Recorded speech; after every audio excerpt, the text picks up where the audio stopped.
जो आज मैं class 10 subject science first lesson के तीसरे वीडियो के साथ मैं उपस्थित हूँ, जिसमें आज हम लोग देखेंगे why do we need to balance a chemical equation.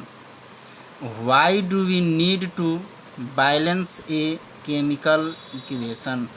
Chemical equation को बैलेंस करना हम लोगों के लिए क्यों आवश्यक है। आप लोग क्लास 9th में देखे हैं law of conservation of mass. According to law of conservation of mass, matter can neither be created nor destroyed in a chemical reaction. Law of conservation of mass के अकॉर्डिंग हम लोग देखते हैं किसी भी रासायनिक अभिक्रिया में मैटर को ना ही क्रिएट किया जा सकता है और ना ही उसको डिस्ट्रॉय किया जा सकता है। So number of elements involved in chemical reaction should remain same at reactant and product side।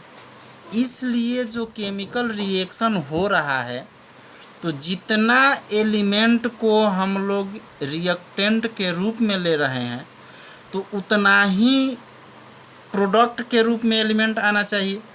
तो इसलिए हम लोग क्या करते हैं, उसको बैलेंस करते हैं, यानी कि बैलेंस करना आवश्यक होता है। तो इसका आंसर हम लोग लिखेंगे why do we need to balance a chemical equation. इसका आंसर लिखेंगे according to law of conservation of mass, matter can neither be created nor destroyed in a chemical reaction, so number of elements involve in chemical reaction should remain same at reactants and product side. यानी हम लोग देख रहे हैं law of conservation of mass के according matter को ना हम लोग क्रिएट कर सकते हैं और ना ही उसको डिस्ट्रॉय कर सकते हैं किसी भी केमिकल रिएक्शन में।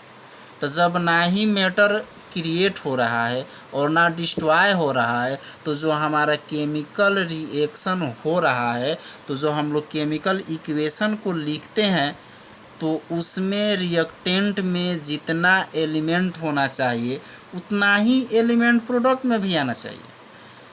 तो इसलिए जब इक्वेशन हमारा अनबैलेंस होता है तो उस स्थिति में इक्वेशन को बैलेंस करना आवश्यक होता है। आगे हम लोग देखते हैं types of chemical reactions. Types of chemical reactions, सबसे पहले हम लोग देखते हैं कॉम्बिनेशन रिएक्शन। यानी इसमें जो है दो या दो से अधिक पदार्थ जो होता है कंबाइन होता है, संयोग करता है, एक साथ में मिलता है और मिल करके एक नए पदार्थ का निर्माण करता है। यानी रिएक्टेंट के रूप में हम लोग देखेंगे दो या दो से अधिक पदार्थ होंगे, परंतु सब एक साथ में मिल जाएंगे और मिल करके एक ही नए पदार्थ का निर्माण करेंगे। जैसे इसमें दे रहा है the reaction in which two और more reactants combine to form a single product. यानी कि यह ऐसा रिएक्शन होता है जिसमें दो या दो से अधिक रिएक्टेंट्स जो होते हैं कंबाइन करते हैं, मिलते हैं to form a single product और एक सिंगल प्रोडक्ट का निर्माण करते हैं, एक नए पदार्थ का निर्माण करते हैं। जिसे मान लीजिए कि ए और बी जो है अलग अलग दो जो है रिएक्टेंट्स है, और जब एक साथ में दोनों मिले तो मिलने के बाद ए बी एक पदार्थ का निर्माण कर रहे हैं। नीचे देखिए आप लोग का एग्जांपल दिया हुआ है बर्निंग ऑफ कोल। सी जो है कार्बन को डिनोट करता है और ओ जो है ऑक्सीजन को डिनोट करता है। कार्बन जो है सॉलिड फॉर्म में है, ऑक्सीजन जो है गैसियस फॉर्म में है। तो यहाँ पे कार्बन और ऑक्सीजन जब एक साथ में मिल रहे हैं, जब कार्बन को ऑक्सीजन की उपस्थिति में जलाया जाता है तो कार्बन ऑक्सीजन से कंबाइन होकर के कार्बन डाइऑक्साइड गैस का निर्माण करते हैं। तो यहाँ पे हम लोगों ने देखा कार्बन और ऑक्सीजन दो पदार्थ जो है यहाँ पे भाग ले रहे हैं अभिक्रिया में, यानी दो रिएक्टेंट्स जो है भाग ले रहे हैं और दोनों जो है एक साथ में कंबाइन हो जा रहे हैं और कंबाइन होकर के कार्बन डाइऑक्साइड गैस का निर्माण कर रहे हैं। फिर नीचे देखिए फॉर्मेशन ऑफ वाटर में हाइड्रोजन और ऑक्सीजन दोनों जो है एक साथ में कंबाइन होकर के जल का निर्माण करते हैं। यानी हाइड्रोजन जो है गैसियस फॉर्म में है ऑक्सीजन जो है ये भी गैसियस फॉर्म में है, और यहाँ पे जल का निर्माण जो हो रहा है, नए पदार्थ का निर्माण जो हो रहा है वह लिक्विड के रूप में हो रहा है। तो यहाँ पर भी हम लोगों ने देखा हाइड्रोजन और ऑक्सीजन दो जो है पदार्थ मिल रहे हैं और मिल करके जल का निर्माण कर रहे हैं। तो ये आप लोग ध्यान में रखिएगा, कहीं भी यानी किसी भी इक्वेशन में अगर इक्वेशन की पहचान करना हो तो उसमें हम लोग देखेंगे जब दो या दो से अधिक पदार्थ जो है रिएक्टेंट में भाग लिए हैं, परंतु जब प्रोडक्ट का जो निर्माण हो रहा है तो प्रोडक्ट में हम लोग देख रहे हैं कि एक सिंगल प्रोडक्ट का निर्माण कर रहे हैं, सब जो है एक साथ में संयोग कर जा रहे हैं, एक साथ में कंबाइन कर जा रहे हैं, तो उसको हम लोग कहेंगे कॉम्बिनेशन रिएक्शन। सेकंड हम लोग देखते हैं डीकम्पोजिशन रिएक्शन, यानी कॉम्बिनेशन रिएक्शन के अपोजिट, उसके उल्टा। कॉम्बिनेशन में हम लोग देख रहे थे दो या दो से अधिक पदार्थ जो होता है कंबाइन होकर के एक सिंगल पदार्थ का निर्माण करते हैं, एक सिंगल प्रोडक्ट का निर्माण करते हैं। और डीकम्पोजिशन में हम लोग देखेंगे कि रिएक्टेंट एक होगा और वह रिएक्टेंट जो होगा अलग अलग भागों में बंट जाएगा और बंट करके दो या दो से अधिक प्रोडक्ट का निर्माण करेगा। तो इस प्रकार से हम लोग देख रहे हैं डीकम्पोजिशन जो होता है कॉम्बिनेशन का अपोजिट होता है, क्योंकि इसमें जो है एक पदार्थ भाग लेता है और भाग लेकर के वही जो होता है दो या दो से अधिक भागों में बंट जाता है। In this reaction a compound splits into two और more substances is called decomposition reaction. इसमें देखते हैं इस रिएक्शन में कोई कंपाउंड जो होता है स्प्लिट्स हो जाता है इनटू टू और मोर सब्सटेंसेस, दो या दो से अधिक भागों में, तो उसी को हम लोग कहते हैं डीकम्पोजिशन रिएक्शन। वियोजन अभिक्रिया के नाम से इसको हम लोग जानते हैं। जैसे मान लीजिए कि एक कोई पदार्थ है वह जो है अलग अलग भागों में बंट जा रहा है और बंट करके बी और सी का निर्माण कर रहे हैं, यानी कि ए जो है जब टूट रहा है तो टूटने के बाद बी और सी दो जो है प्रोडक्ट का निर्माण कर रहा है। तो इस प्रकार से हम लोग यहाँ देख रहे हैं कि एक पदार्थ जो है अलग अलग भागों में बंट करके दो नए पदार्थ का निर्माण किया, यानी कि इसको हम लोग कहेंगे डीकम्पोजिशन रिएक्शन। इसके बाद हम लोग देखते हैं kinds of decomposition reaction.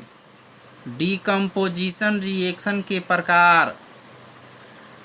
There are three kinds of decomposition reaction.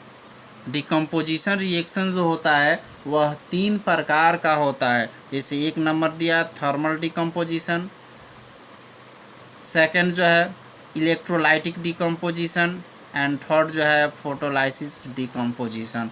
तो इस प्रकार से हम लोगों ने देखा कि डीकम्पोजिशन रिएक्शन जो होता है वह तीन प्रकार का होता है। अब एक एक करके हम लोग इसके बारे में जानकारी प्राप्त करते हैं। सबसे पहला जो है थर्मल डीकम्पोजिशन। थर्मल डीकम्पोजिशन, ये थर्मल डीकम्पोजिशन जो होता है when decomposition is carried out by heating, जब हीटिंग के माध्यम से डीकम्पोजिशन होता है तो उसी को हम लोग कहते हैं थर्मल डीकम्पोजिशन। जैसे कैल्शियम कार्बोनेट जो है सॉलिड स्टेट में है, जब इसको हीट किया जाता है, जब इसको गर्म किया जाता है, यानी रिएक्टेंट्स के रूप में जो है आर जो है रिएक्टेंट्स को डिनोट कर रहा है, रिएक्टेंट्स के रूप में जो है सॉलिड कैल्शियम कार्बोनेट को लिया गया है।